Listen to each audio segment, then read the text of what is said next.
Je suis Anne-Marie Durand, à l'origine de la création du comité de défense en 2016, suite à la fermeture de 40 lits et 60 postes.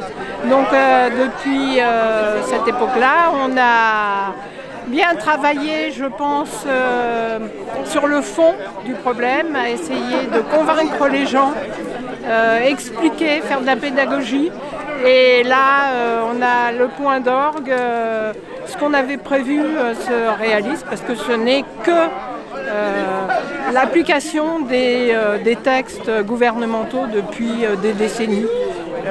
Diminuer les hôpitaux publics de proximité au profit de plus grands centres départementaux, voire régionaux.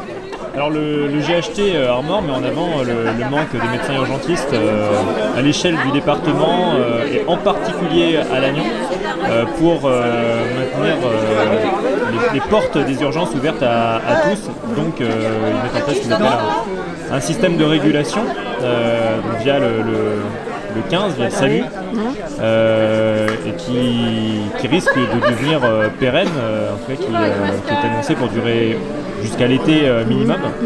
Donc c'est un problème d'effectif, nous dit la direction.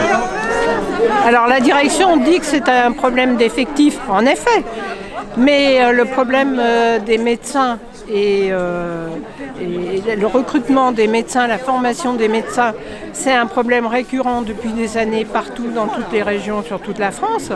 Mais aux urgences, cette problématique, c'est à la fois une conséquence de l'application de la loi RIST qui plafonne les salaires des intérimaires, donc qui vont vers le privé parce que cette loi RIST ne s'applique pas au privé. Ça, c'est le premier point. Et ensuite, il y a un problème d'attractivité de l'hôpital. Donc, c'est un problème de gouvernance. Comment est-ce qu'on gère des métiers qui sont des métiers liés vers l'humain et on ne peut pas les gérer avec des tableaux Excel. L'avantage d'un tableau Excel pour les administratifs, c'est tout simplement qu'on peut fusionner des colonnes, des lignes, où on peut carrément aussi les supprimer.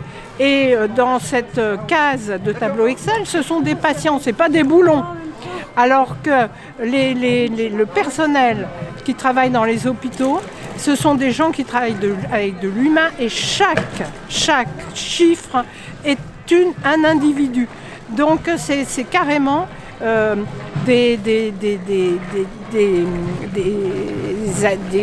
choses qui sont en opposition.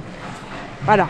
Donc la problématique, elle est là. Comment fait-on pour attirer quelqu'un? Il faut une bonne ambiance, il faut avoir une reconnaissance des métiers, une reconnaissance des individus qui sont face à la maladie et parfois et souvent à la mort. Et c'est pas avec des tableaux Excel qu'on gère ça. À court terme, voilà. Donc il faut plus de médecins pour que les urgences restent ouvertes.